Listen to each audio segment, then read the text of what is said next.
I was shocked when my boss, James, unexpectedly fired me, calling my role redundant. During the termination meeting, my phone buzzed repeatedly with urgent messages about our company's pending $545 million acquisition deal. 3 days later, watching the live stream of the final M&A call from my apartment, I witnessed the buyer's attorney announce they were pausing the deal because the company terminated the only key person in the insurance covenant. That person was me, and now my former company was in crisis. 6 years ago, I walked into the lobby of Horizon Enterprises for my first day as a financial analyst. The company was smaller then, just breaking into the healthcare technology sector with innovative compliance software for hospitals. I remember how nervous I was, clutching my portfolio and hoping to make a good impression. Back then, I had no idea how far I would go or how dramatically it would all come crashing down. Over the years, I worked my way up from analyzing financial reports to managing critical regulatory projects. My specialized knowledge in healthcare compliance regulations became increasingly valuable as Horizon expanded. 2 years ago, I was promoted to Director of Special Projects, reporting directly to the Chief Operating Officer, Amanda Taylor. Everything changed 8 months ago when Amanda left for a position at a larger firm. The company brought in James Parker as the new COO. From our first meeting, something felt off about James. He had come from the banking sector with no healthcare experience, but he spoke with absolute confidence about streamlining operations and cutting the fat from our departments. "Whitney, I need you to give me a complete breakdown of your team's function and justify every position," he demanded during our first one-on-one meeting. His tone suggested he had already decided some roles were unnecessary. I provided detailed reports showing how my team's regulatory expertise was essential to our products and client relationships. James barely glanced at them, more interested in budget spreadsheets than understanding our work's value. Despite the growing tension with James, I remained dedicated to Horizon.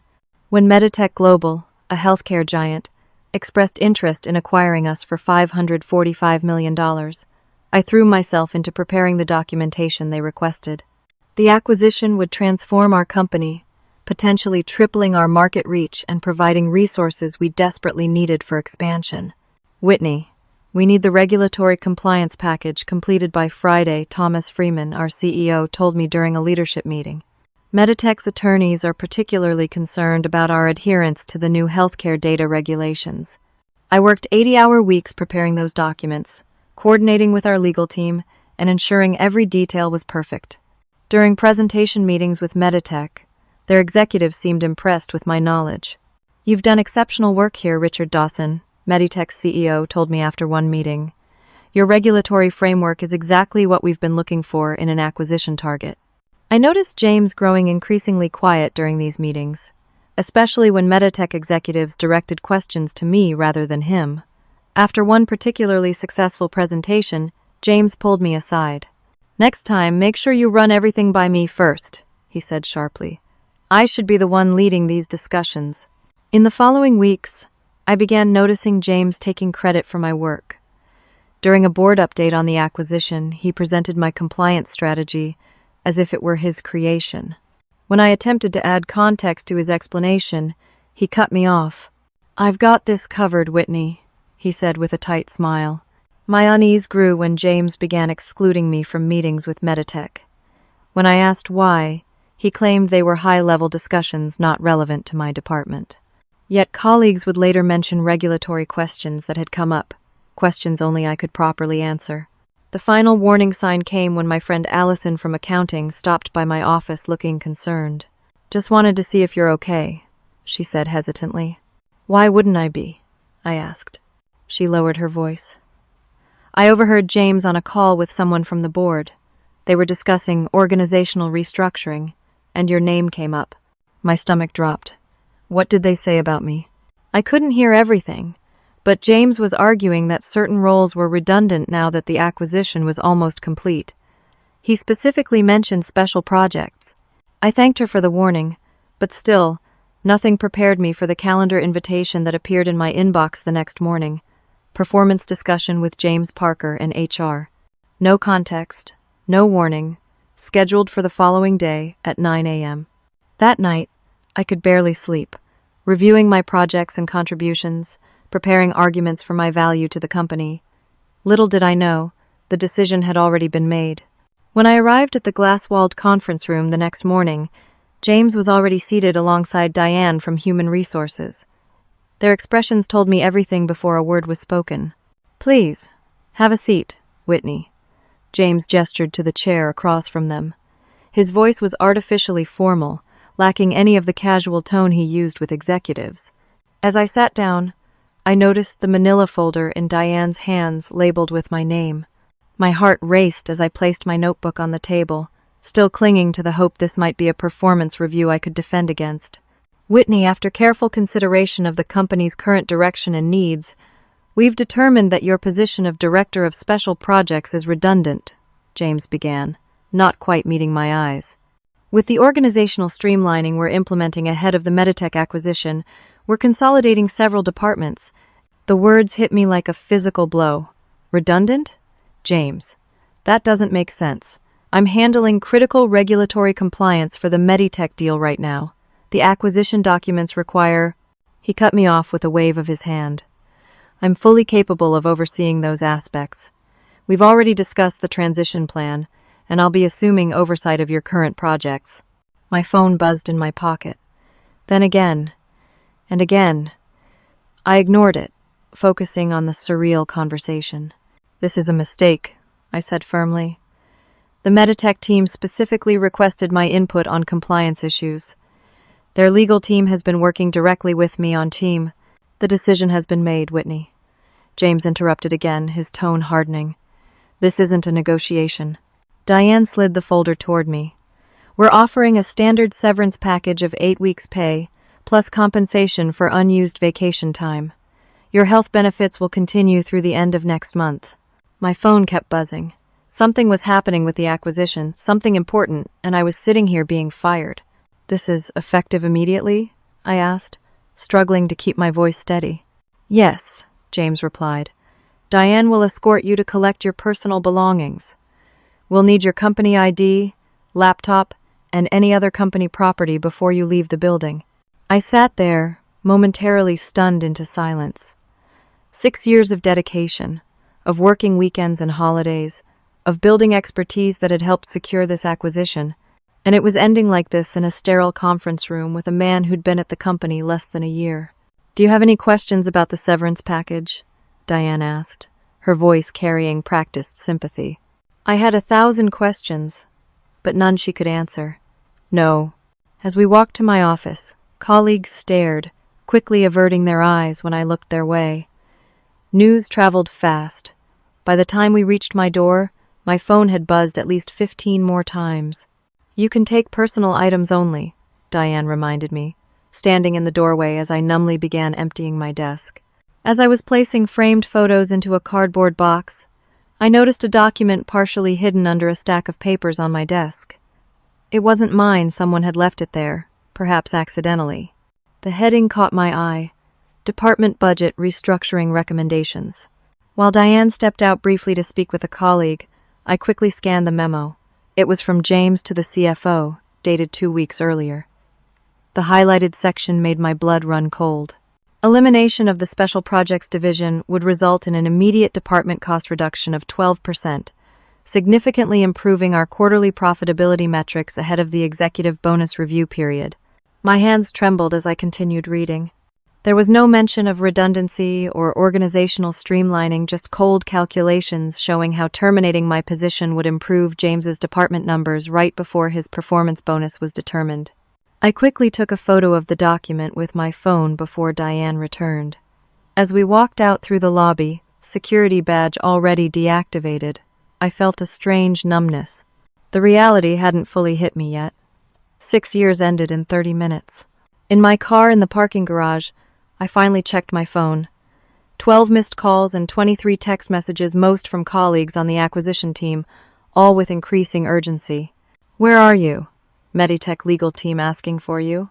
Call me as soon as possible. Problem with compliance docs. Whitney, please call. Something wrong with the key person insurance documentation." The last message made me pause. Key person insurance? I vaguely remembered signing some additional papers for the acquisition several months back, but hadn't thought much of it at the time. Whatever it wasn't my problem anymore. I started my car and drove away from Horizon Enterprises, unaware that I'd soon be watching everything fall apart from a distance, and that my redundant role would prove to be anything but. The first day after being fired passed in a blur. I alternated between crying, staring blankly at the wall of my apartment, and angrily updating my resume. My phone continued to ring with calls from colleagues, but I ignored them all. What was the point in getting involved now? They were no longer my problems to solve. By the second day, curiosity began to overtake anger. The same phrase kept appearing in texts. Key person issue.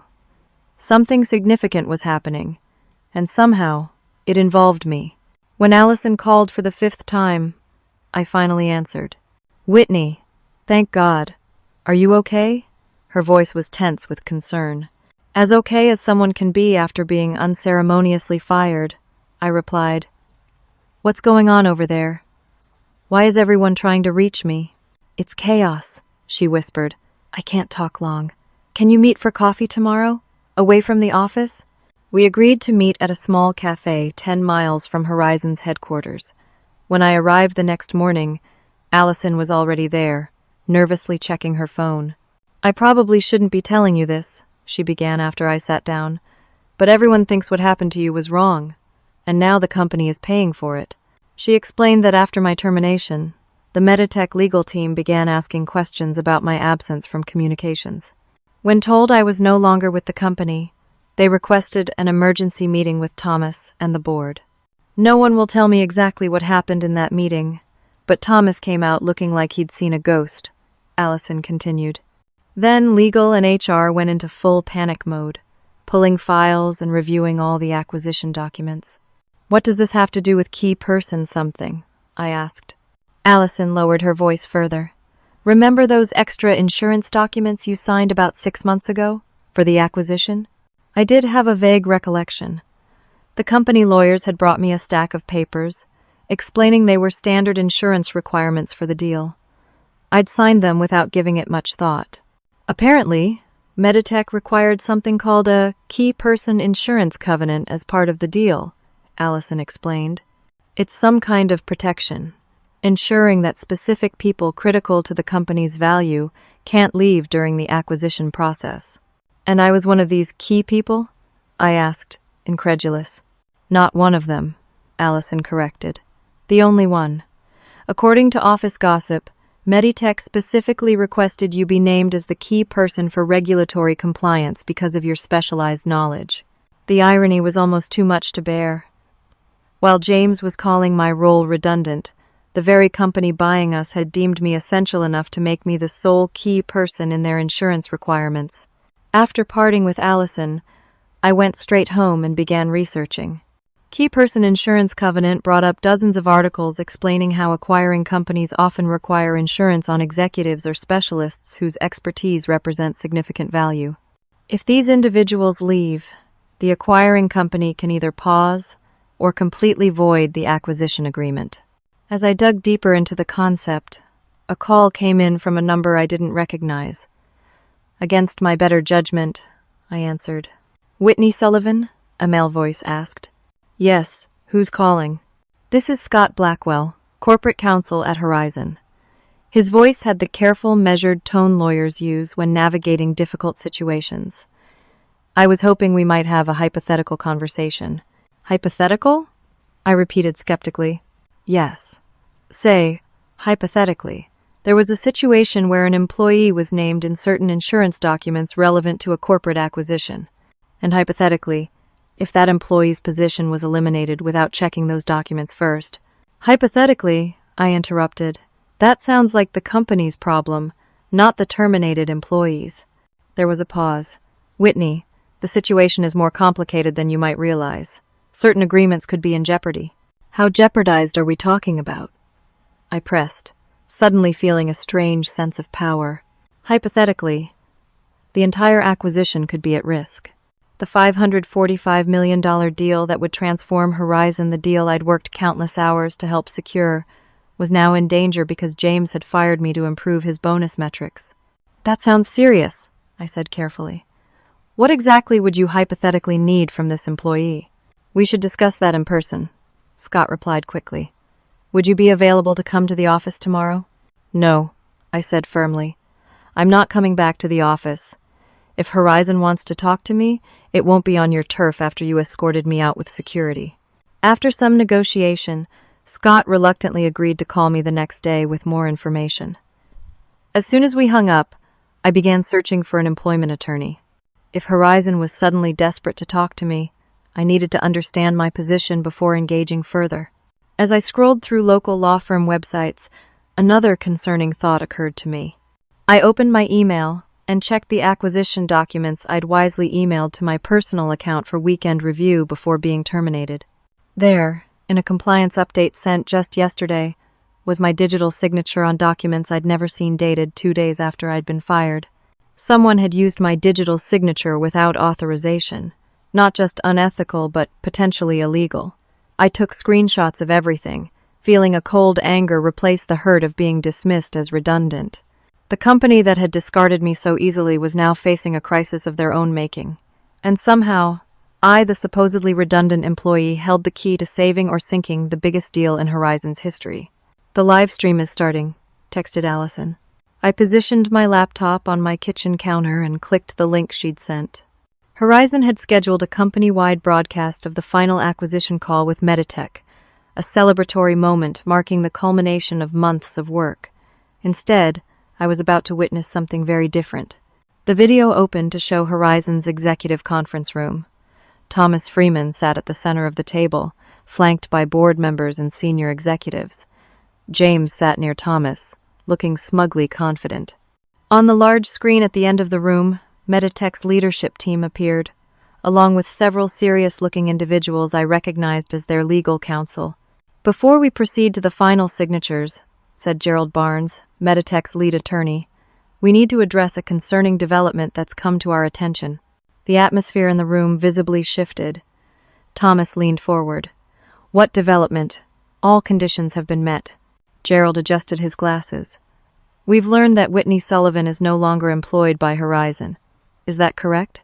The camera captured James's immediate discomfort as he shifted in his seat. Thomas glanced at him briefly before answering. Yes. As part of our organizational restructuring ahead of the acquisition, certain positions were consolidated. Miss Sullivan's responsibilities have been absorbed by our executive team. Gerald's expression remained impassive. I see.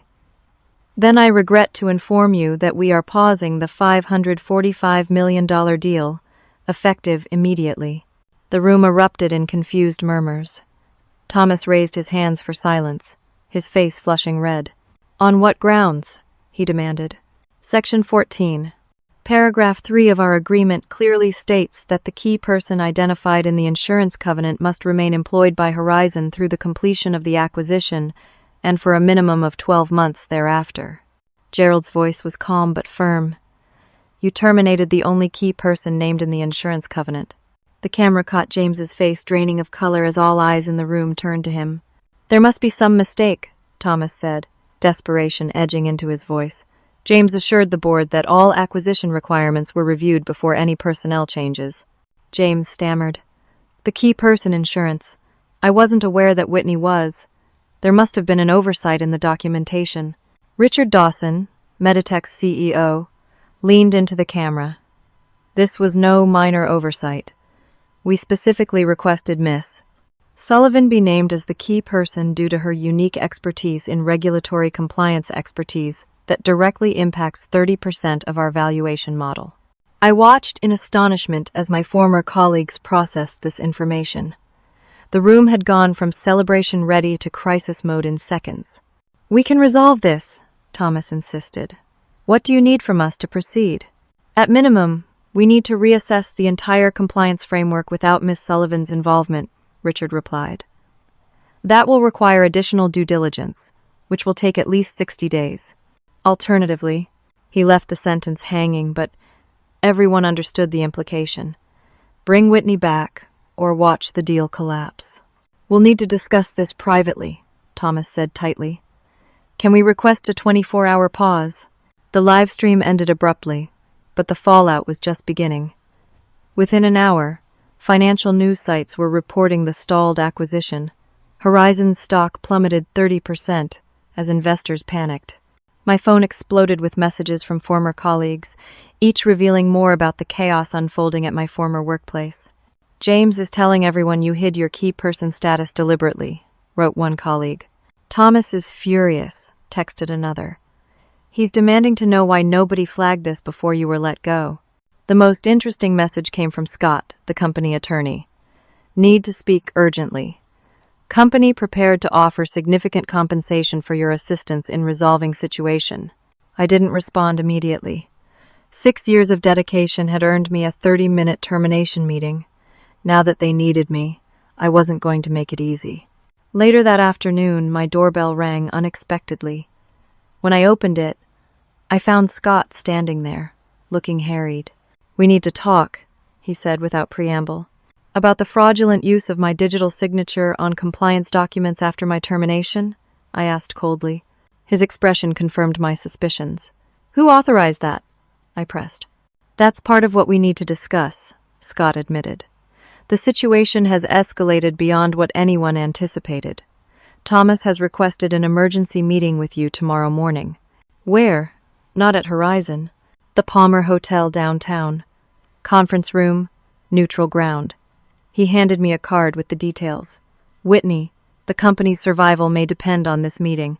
After he left, I called Jessica Martin, the employment attorney I'd consulted earlier that day. Her advice was clear. Attend the meeting, but reveal nothing, promise nothing, and agree to nothing without legal representation. As I prepared for bed that night, I realized how drastically my position had shifted. Just 3 days ago, I had been deemed worthless, a budget line to be eliminated for someone else's bonus. Now, I apparently held the future of a $545 million deal in my hands. The company that had discarded me now desperately needed me. And while part of me wanted to refuse out of pure spite, a wiser voice suggested this might be an opportunity for something beyond mere revenge. Tomorrow would determine whether Horizon Enterprises survived its colossal mistake and what price they'd pay for learning that I was anything but redundant. The Palmer Hotel's executive conference room had the anonymous luxury of spaces designed for discreet, high-stakes meetings. When I arrived, precisely 5 minutes late, a small but deliberate power move, Thomas Freeman was already there, along with Scott the attorney, and 2 board members I recognized from company events. James was notably absent. "Whitney, thank you for coming," Thomas said, rising to greet me. The strain of the past 24 hours showed on his face. The confident CEO looked like he hadn't slept, his normally perfect appearance slightly rumpled. "Let's be clear about something," I said without taking the offered seat. "I'm here to listen, not to solve your problems. Not yet, anyway." Thomas nodded. "That's fair. Please, sit. There are some things you should know." I sat at the opposite end of the table from Thomas, creating physical distance that reflected my emotional state. "First," Thomas began, "I want to apologize. Your termination was executed without my direct knowledge of the specifics. Had I been properly informed of your role in the acquisition insurance covenant, it would never have happened." "You're the CEO," I replied coolly. Claiming ignorance doesn't absolve responsibility. One of the board members, Patricia Williams, leaned forward. "You're absolutely right, Miss Sullivan. That's why we're conducting a full investigation into how this happened." Thomas continued. "What you may not know is that James was incentivized to reduce departmental costs before the end of the quarter. His bonus structure rewarded cost-cutting measures, with minimal oversight on which positions were eliminated. So I was sacrificed for someone's bonus check," I said, the confirmation of my suspicions providing cold satisfaction. "It appears so," Thomas admitted. "And it's cost us dearly. The Meditech deal is now in serious jeopardy." A soft knock at the door interrupted our conversation. Scott opened it to reveal Richard Dawson and 2 members of the Meditech executive team. "Hope we're not interrupting," Richard said, though his tone suggested the timing was intentional.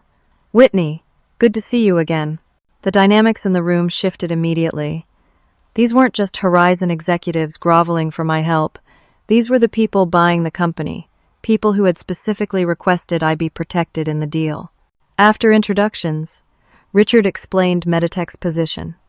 Whitney, when we began acquisition talks, your regulatory compliance framework was a significant factor in our valuation. In our due diligence, we identified your expertise as essential to maintaining compliance through the transition and beyond. Sandra Meyer, Meditech's chief legal officer, added, "That's why we insisted on the key person insurance covenant naming you specifically. It protects our investment against exactly this type of situation." "What exactly does this covenant require?" I asked, directing my question to Sandra rather than Horizon's attorney. "In simple terms, it states that your continued employment is a condition of the acquisition. If you leave voluntarily, certain financial penalties apply to Horizon. If you're terminated without cause before the acquisition plus 12 months, Meditech can void the entire agreement." I absorbed this information slowly, understanding now why my phone had been filled with panicked messages, and no one at Horizon bothered to check this before firing me. "An investigation is ongoing," Thomas said tightly, "but the immediate concern is resolving the situation." The conference room door opened again, and several board members joined remotely via video conference. The gravity of the situation became even clearer. Nearly Horizon's entire leadership was now involved. "What exactly are you asking of me?" I inquired, though I already knew the answer. "We need you to return to Horizon," Thomas stated plainly. "The board is prepared to offer reinstatement with a significant promotion and compensation adjustment." I said nothing, letting the silence grow uncomfortable. My employment attorney had advised me to listen more than speak, to let them reveal the full extent of their desperation before making any decisions. As the silence stretched, Richard from Meditech spoke up. "Whitney, from our perspective, your value to this acquisition goes beyond paperwork. Your regulatory knowledge was a key factor in our interest in Horizon. We would welcome your continued involvement, whatever you decide." That was interesting. Meditech was essentially saying they valued me regardless of whether I returned to Horizon, potentially opening another door entirely. The discussion continued for another hour, with various executives explaining the urgency of resolving the situation. Throughout it all, I maintained a composed exterior while cataloging every revelation for later consideration. The stock price was still falling, investors were panicking, clients were calling with concerns. As the meeting appeared to be winding down, the door opened once more. James Parker walked in, his usual confidence replaced by barely concealed anger. "Sorry I'm late," he said, taking a seat without being invited. "Traffic was terrible." Thomas's expression tightened. "James, we didn't request your presence at this meeting.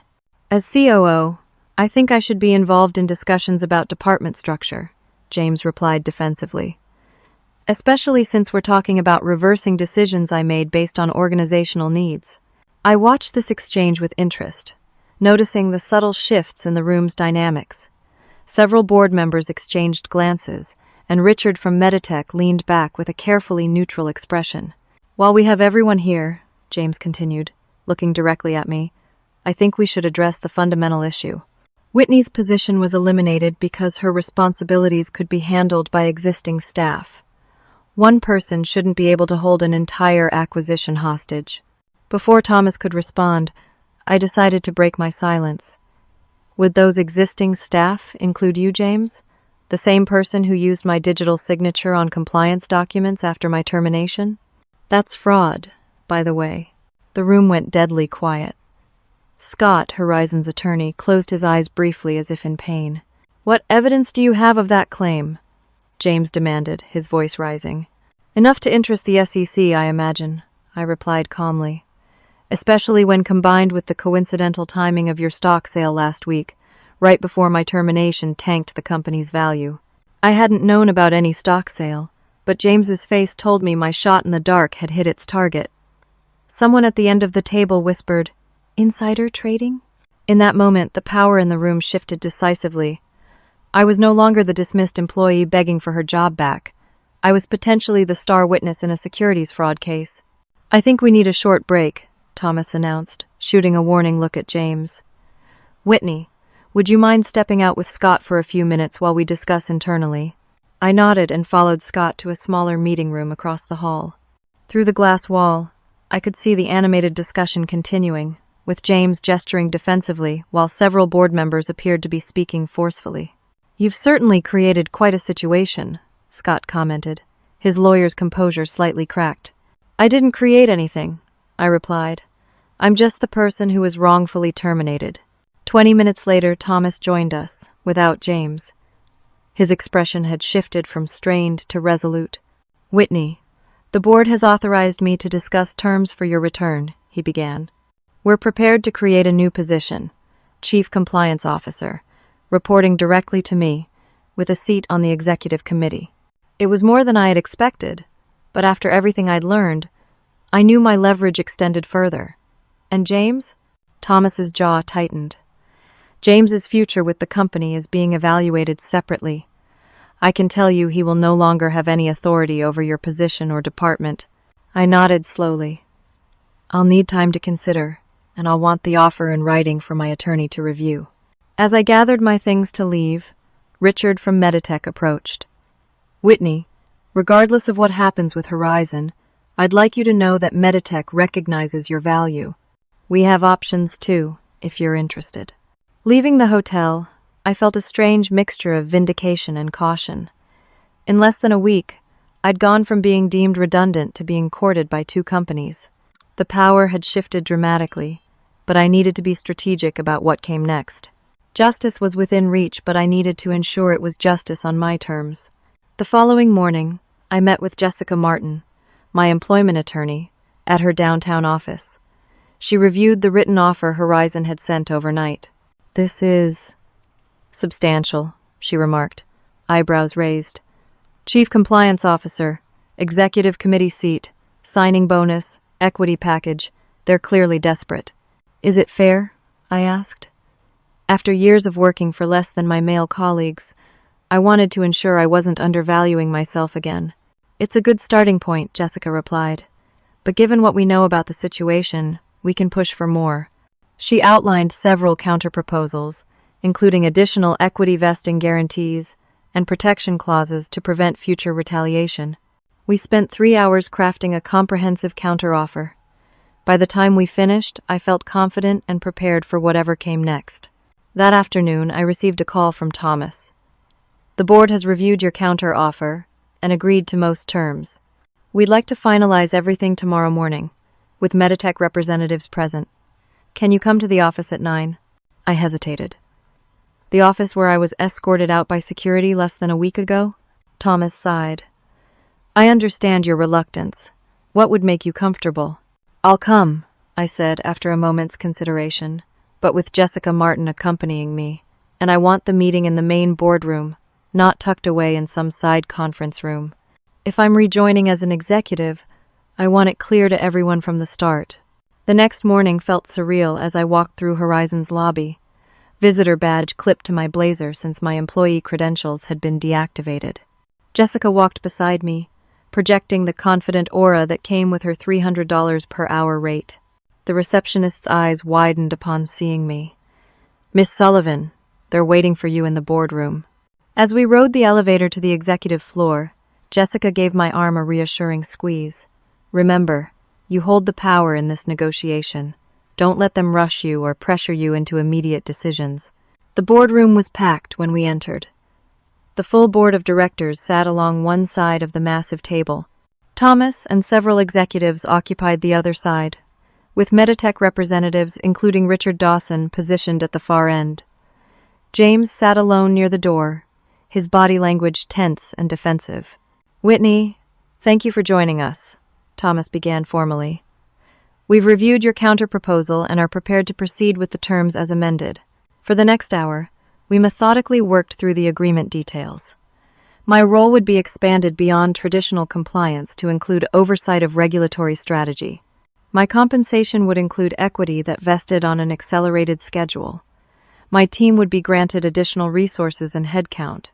Throughout this process, James remained uncharacteristically quiet, though I could feel his glare whenever our eyes met. As the discussion of my role concluded, he finally spoke up. Before we finalize anything, I think we should address the elephant in the room, he said sharply. Whitney's qualifications for this expanded role. Thomas shot him a warning look, but James continued. We're creating a C-suite position for someone who was just a director. Do we really believe she has the expertise for this level of responsibility? The room fell uncomfortably silent. I felt a flash of the familiar self-doubt that women in corporate America know all too well being questioned despite clear evidence of capability. Before I could respond, Richard from Meditech leaned forward. Actually, James, Whitney's expertise is precisely why we valued Horizon at $545 million rather than the $400 million initially discussed. Her regulatory framework adds quantifiable value that our analysts specifically highlighted. James wasn't deterred. That framework was developed under my department's oversight. Whitney executed existing company strategy. That's not accurate, I said calmly, opening my laptop. I've prepared a presentation that might clarify some questions about my contributions. On the boardroom screen, I displayed a timeline of regulatory innovations I'd developed at Horizon, complete with implementation dates, client adoption rates, and revenue impact. Each slide highlighted work I had completed, often despite resistance from various departments, including, most recently, James's. As you can see, I continued, the compliance framework Meditech values was developed 2 years before James joined Horizon. The documentation submitted for the acquisition specifically credits my team with these innovations. I clicked to the next slide. This is particularly interesting. This email chain shows James specifically opposing the enhanced compliance protocols that Meditech later identified as key value drivers. James's face flushed red. Where did you get those emails? Those are confidential internal communications. They were included in the acquisition documentation I prepared, I replied. Documentation I prudently backed up before my termination. The board members exchanged glances as I continued methodically dismantling James's claims. With each slide, his interruptions grew more desperate and less coherent. Furthermore, I said, reaching the final section of my presentation, I think it's important to address why my termination occurred when it did. I displayed the internal memo I'd photographed during my exit, the one showing James recommending my elimination to improve department profitability metrics before bonus reviews. This memo makes no mention of redundancy or organizational streamlining, I noted. It specifically frames my termination as a cost-cutting measure to improve departmental metrics tied to executive bonuses. Several board members leaned forward, examining the document with narrowed eyes. And finally, I said, producing a small digital recorder, this might be of interest. I pressed play, and James's voice filled the room. Look, getting rid of Sullivan's position will boost our numbers right before the quarterly review. Her salary alone will push department profitability up 3%. The acquisition is basically done anyway. We don't need her regulatory hand-holding anymore. The recording had been made by Allison during a department meeting I hadn't attended. She'd sent it to me yesterday, explaining she couldn't remain silent about what had happened. James jumped to his feet. This is outrageous. You're recording private conversations? That's illegal. Actually, Jessica interjected smoothly, Virginia is a one-party consent state. As long as one participant in the conversation consents to recording, it's perfectly legal. This is a setup, James insisted, looking desperately around the room for support. Finding none, he turned to Thomas. You can't possibly be considering bringing her back after this vindictive display. Thomas's expression was granite. James, I think you should step outside while the board deliberates. What? You're asking me to leave but letting her stay? After she ambushed us with these manipulated documents? Patricia from the board spoke up. Mr. Parker, are you claiming these documents and recordings are falsified? James faltered. They're taken out of context. The decision to restructure Whitney's department was made for legitimate business reasons. Like improving your bonus metrics? Patricia asked pointedly. After James was escorted out, the board moved quickly through their deliberations. My reinstatement terms were approved unanimously. Meditech representatives confirmed they would proceed with the acquisition as planned, contingent on my return. As the meeting concluded, Thomas asked me to stay behind. When the room had cleared, he sank heavily into his chair. I owe you an apology, Whitney, he said quietly. I failed as a CEO by not providing proper oversight of departmental restructuring. I trusted James's recommendations without verification, and it nearly cost us everything. I appreciated his candor. What happens to James now? The board has called for his termination, effective immediately, Thomas replied, and the SEC will likely have questions about his stock trades prior to your firing. I nodded, feeling not triumph, but a quiet vindication. And the people on my team who were affected by his decisions? We'll review all recent terminations and departmental changes, Thomas promised. Anyone wrongfully impacted will be offered reinstatement with appropriate compensation. As I left Horizon's offices that afternoon, I wasn't the same person who had been escorted out a week earlier. I had discovered my own power, the true value of my expertise, and perhaps most importantly, the courage to demand what I deserved. The $545 million deal wasn't the only thing that had been saved. In fighting for justice, I had also reclaimed my sense of professional worth, something far more valuable than any acquisition. 1 month after my return to Horizon Enterprises as Chief Compliance Officer, I stood at the head of the boardroom table watching Thomas and Richard sign the final acquisition documents. The $545 million deal was officially complete, nearly derailed but ultimately strengthened by the crisis we'd weathered. "Congratulations, everyone," Thomas said, shaking Richard's hand as cameras flashed for the company newsletter. "This marks the beginning of an exciting new chapter." The room burst into applause. As I looked around at the celebrating executives, I caught Patricia Williams, our lead board member, watching me with an approving nod. She had been instrumental in restructuring the company's executive compensation program to eliminate the perverse incentives that had led to my termination. After the celebration, Thomas asked me to join him in his office. "I have some news you'll want to hear," he said, closing the door. "The SEC has formally opened an investigation into James's stock trades." I wasn't surprised. The timing of James's sales 3 days before my termination, which he knew would threaten the acquisition and tank the stock, was suspicious at best, illegal at worst. "What does that mean for Horizon?" I asked. "We're cooperating fully," Thomas replied. "The board's position is clear. James acted alone and against company interests. Our legal team believes the company won't face significant liability since we took immediate corrective action." The past month had been transformative for Horizon. Beyond my own return with expanded authority, we had reinstated 3 other employees from my former team who had been terminated in James's cost-cutting spree. The board had implemented new oversight procedures for any organizational changes, ensuring no executive could unilaterally eliminate positions tied to critical functions. My new role came with challenges. Some executives who had been comfortable with the old power structure resisted the compliance requirements I now enforced. But with Thomas's backing and my seat on the executive committee, I had the authority to make meaningful changes. 2 months after the acquisition closed, I implemented a new compliance framework that distributed critical knowledge across multiple team members, ensuring no single person held unrecognized power that could jeopardize the company again. "We call it the distributed expertise model," I explained to the executive team during its rollout. "Each regulatory domain has primary and secondary specialists with mandatory knowledge-sharing protocols. This protects both the company and our team members."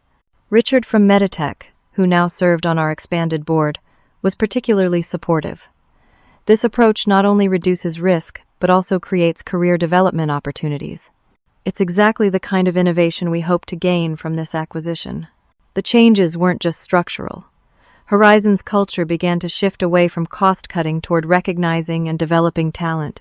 The team members who had supported me during the crisis, particularly Allison, whose recorded evidence had been crucial, received well-deserved promotions. 6 months after my return, Thomas announced his retirement. The board launched a CEO search, and to my surprise, included me among the candidates. Though I ultimately decided to remain in my compliance role, where my expertise added most value, the consideration itself represented a vindication of my worth to the company. The lessons from my experience became a cornerstone of my leadership philosophy. I established a mentoring program specifically focused on helping women in the organization recognize and assert their value. "Know what you bring to the table," I told them. "Document your contributions, And never let anyone convince you you're redundant when you're actually indispensable. On the anniversary of the acquisition, Horizon hosted a celebration at the Palmer Hotel, the same venue where I'd met with Thomas during the crisis. As I mingled with colleagues and Meditech executives, Patricia approached with a champagne flute. "Quite a different scene from a year ago," she observed. I smiled. "Sometimes the wrong decision leads to the right outcome eventually. The company is stronger for what happened," she agreed. "Not just financially, but ethically. Your experience forced us to confront some uncomfortable truths about how we valued expertise." Later that evening, Thomas gave a speech acknowledging the journey to successful integration with Meditech. To my surprise, he specifically highlighted my role. "Sometimes in business, we learn our most valuable lessons from our biggest mistakes," he said. "A year ago, we nearly lost everything because we failed to recognize the true value of expertise in our organization. Thanks to Whitney's willingness to return and help rebuild, we're now stronger than ever." As applause filled the room, I reflected on the journey from being deemed redundant to helping reshape the company's future. The $545 million deal had closed successfully.